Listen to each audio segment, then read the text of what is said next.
Konflik geopolitik kembali memakan korban. Harga plastik kini meroket tajam, membuat UMKM kita berada di bawah tekanan. Apa strategi yang bisa kita lakukan untuk bertahan? Apakah momentum ini justru menjadi peluang untuk melakukan perubahan? Inilah Inspira Insight, dari data menjadi cerita. Dunia usaha di Indonesia saat ini tengah berada dalam tekanan ekonomi yang tidak terduga di sektor hulu. Material yang selama dekade terakhir dianggap sebagai komoditas murah, melimpah dan tak tergantikan, yaitu plastik, kini justru bertransformasi menjadi beban biaya yang mencekik stabilitas operasional. Memasuki bulan April tahun 2026 ini, lonjakan harga plastik di pasar domestik telah mencapai titik yang sangat mengkhawatirkan, dengan rentang kenaikan antara 40% hingga bahkan 100%. Fenomena ini bukanlah sebuah dinamika pasar lokal yang berdiri sendiri, melainkan sebuah resonansi langsung dari ketegangan geopolitik yang kembali memanas di kawasan Timur Tengah. Sebagai produk turunan langsung dari minyak bumi, harga resin atau polimer plastik sangat bergantung pada stabilitas kawasan Teluk. Ketika konflik eskalatif mulai mengganggu jalur pelayaran vital seperti Selat Hormuz, pasokan bahan baku global terhambat dan secara seketika mendongkrak biaya produksi manufaktur di seluruh dunia, termasuk Indonesia. Berdasarkan analisis rantai pasok global, ketergantungan dunia pada pasokan minyak mentah dari kawasan tersebut langsung berdampak pada harga nafta, yaitu bahan baku utama pembuat plastik. Kementerian Perindustrian Republik Indonesia secara historis telah mencatat bahwa industri dalam negeri masih harus mengimpor lebih dari separuh kebutuhan bahan baku plastik nasional. Ketergantungan impor inilah yang membuat ekonomi akar rumput kita sangat rentan terhadap fluktuasi harga minyak dunia, menjadikan setiap letusan konflik di seberang samudera terasa langsung di meja-meja produksi pabrik lokal. Kondisi makroekonomi ini menciptakan efek domino yang sangat berat bagi struktur industri manufaktur nasional, khususnya pada sektor makanan dan minuman yang menyerap porsi terbesar dari produksi kemasan plastik. Mengutip laporan mendalam dari harian Kompas, industri-industri ini mulai berada di bawah tekanan besar akibat kenaikan biaya bahan baku yang tidak lagi dapat dikompromi melalui efisiensi internal biasa. Bagi pelaku usaha mikro, kecil, dan menengah yang menjadi tulang punggung ekonomi nasional, situasi ini menjadi sebuah dilema eksistensial yang nyata. Di kota-kota kreatif dan sentra kuliner seperti Bandung, para pelaku UMKM merasakan pukulan yang luar biasa keras. Plastik bukan sekedar pembungkus bagi mereka, melainkan komponen biaya variabel yang sangat sensitif terhadap arus kas harian. Sebagai gambaran konkret di lapangan, data dari IDN Finansial mengonfirmasi bahwa harga plastik kresek per pak yang semula berada di kisaran Rp10.000 kini telah melonjak menembus angka Rp15.000. Bahkan di beberapa pasar tradisional, harga kantong plastik jenis tertentu yang sebelumnya stabil di angka Rp20.000 kini telah menyentuh angka Rp40.000. Tekanan biaya operasional ini semakin diperparah dengan kenaikan harga komoditas pangan impor lainnya seperti kedelai, yang membuat margin keuntungan pedagang kecil, pengrajin tahu tempe, hingga penjajah makanan jalanan semakin tergerus dan berada di titik terendah. Mereka dipaksa memilih antara menaikkan harga jual yang berisiko mengusir pelanggan setia atau mengurangi takaran dan menelan kerugian demi bertahan hidup. Namun di balik kepanikan ekonomi dan jeratan harga yang menyakitkan ini, terdapat sebuah pesan fundamental dan pencerahan besar bagi warga Indonesia serta masyarakat global. Ini adalah momentum emas untuk secara radikal mengurangi ketergantungan pada sampah plastik dan memutus rantai adiksi terhadap kemasan sekali pakai. Selama bertahun-tahun, kampanye lingkungan dari berbagai lembaga swadaya masyarakat dan institusi global seringkali terbentur pada tembok argumen ekonomi pragmatis yang selalu menyatakan bahwa plastik jauh lebih murah dan praktis dibandingkan alternatif apapun. Kini, ketika harga plastik melambung hingga 2 kali lipat, pembenaran ekonomi tersebut telah runtuh dengan sendirinya. Sekarang adalah waktu yang paling logis dan rasional bagi pelaku usaha maupun konsumen untuk melakukan transisi besar-besaran menuju bahan baku ramah lingkungan yang lebih berkelanjutan. Penggunaan material organik dan kearifan lokal seperti daun jati, besek bambu, pelepah pisang, hingga inovasi modern kemasan bioplastik berbasis rumput laut atau pati singkong kini tidak lagi hanya dilihat sebagai gaya hidup hijau yang eksklusif atau sekedar strategi pemasaran ramah lingkungan.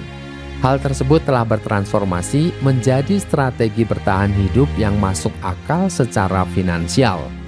Bahan-bahan alternatif ini bersumber dari kekayaan alam di dalam negeri, pertumbuhannya dapat diperbarui secara cepat, dan yang terpenting, harganya tidak rentan terhadap gejolak geopolitik maupun fluktuasi harga minyak mentah dunia. Laporan dari United Nations Environment Programme juga secara konsisten menyoroti bahwa peralihan menuju ekonomi sirkular dan pengurangan polusi plastik tidak hanya menyelamatkan ekosistem, tetapi juga berpotensi menghemat triliunan dolar secara global dari biaya penanganan limbah dan kerusakan lingkungan. Urgensi untuk meninggalkan plastik sekali pakai tidak hanya didorong oleh motif ekonomi semata, tetapi juga divalidasi oleh temuan medis dan kesehatan lingkungan yang semakin mengerikan.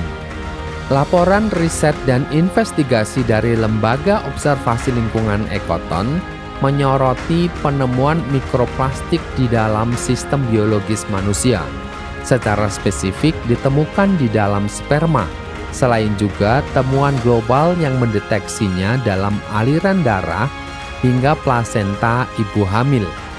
Data ini memberikan pencerahan yang mengejutkan sekaligus menjadi peringatan keras bagi umat manusia bahwa polusi plastik bukan lagi sekedar masalah estetika lingkungan, tentang lautan yang kotor, atau penyumbatan saluran air yang memicu banjir. Ini adalah krisis kesehatan publik yang sistemik dan ancaman langsung terhadap keberlangsungan genetika serta reproduksi manusia. Partikel nanoplastik yang terdegradasi dari kemasan makanan yang kita gunakan sehari-hari diam-diam meresap ke dalam rantai makanan dan tubuh kita sendiri. Dengan melonjaknya harga plastik, insentif dari sisi ekonomi untuk mengumpulkan, mendaur ulang, dan menghentikan pembuangan material sintetis ke alam bebas menjadi jauh lebih kuat. Masyarakat perlahan dipaksa oleh keadaan ekonomi untuk memandang plastik sebagai material berharga yang harus dikelola, didaur ulang, dan dibatasi penggunaannya secara ketat. Bukan lagi barang remeh yang bisa dibuang begitu saja setelah dipakai selama 5 menit. Momentum kritis ini harus dimanfaatkan oleh semua pemangku kepentingan untuk memperkuat infrastruktur ekonomi sirkular di Indonesia.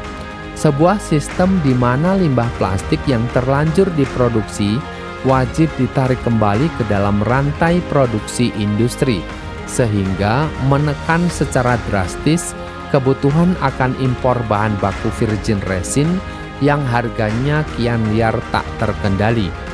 Meskipun narasi transisi menuju bahan ramah lingkungan adalah keharusan mutlak dalam visi jangka panjang, realitas tata kelola negara menuntut pemerintah Indonesia untuk bersikap rasional dalam merancang arsitektur ketahanan industri nasional.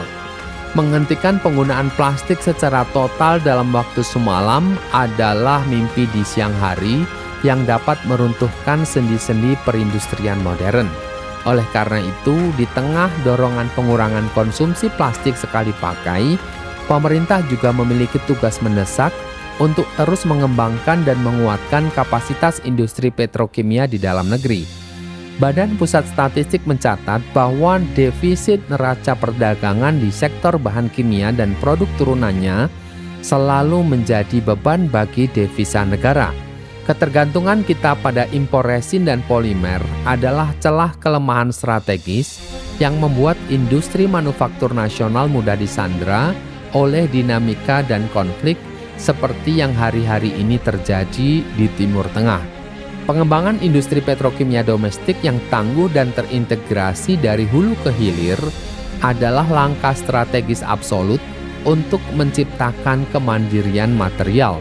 Proyek-proyek kilang dan kompleks petrokimia nasional harus dipacu penyelesaiannya. Dengan memiliki kapasitas produksi polimer dan olefin sendiri yang kuat, Indonesia akan memegang kendali penuh atas stabilitas harga dan jaminan pasokan bahan baku di pasar domestik. Kemandirian ini sangat krusial, setidaknya untuk menjamin kebutuhan sektor-sektor industri strategis yang memang secara teknis dan higienis belum bisa melepaskan diri dari material sintetis seperti industri perangkat medis, farmasi, komponen otomotif, hingga infrastruktur perpipaan air bersih dan kabel telekomunikasi. Pada akhirnya, strategi holistik yang harus diimplementasikan oleh Indonesia adalah kebijakan dua jalur yang berjalan beriringan dan saling melengkapi. Di jalur pertama, regulasi pemerintah dan investasi sektor swasta harus difokuskan secara agresif untuk memberikan insentif, subsidi riset, serta kemudahan regulasi bagi pengembangan bahan kemasan alternatif berbasis hayati agar dapat diproduksi secara massal dengan harga yang bersaing dengan plastik konvensional. Di jalur kedua, realisasi investasi pada klaster industri petrokimia dalam negeri harus terus dikawal ketat guna menghapus defisit neraca perdagangan dan melepaskan ketergantungan pada produk impor. Krisis lonjakan harga plastik di tahun 2026 ini sejatinya adalah sebuah lonceng peringatan alam bagi ekosistem bisnis dan masyarakat Indonesia. Sebuah panggilan untuk segera bertransformasi, meninggalkan fondasi ekonomi masa lalu yang rakus karbon, menuju tatanan kehidupan baru yang jauh lebih mandiri secara industri, lebih sejahtera secara ekonomi, dan berdamai dengan keseimbangan ekologi bumi demi masa depan peradaban yang tidak lagi tersandra oleh rapuhnya rantai pasok global. Inilah Inspira Insight, dari data menjadi cerita.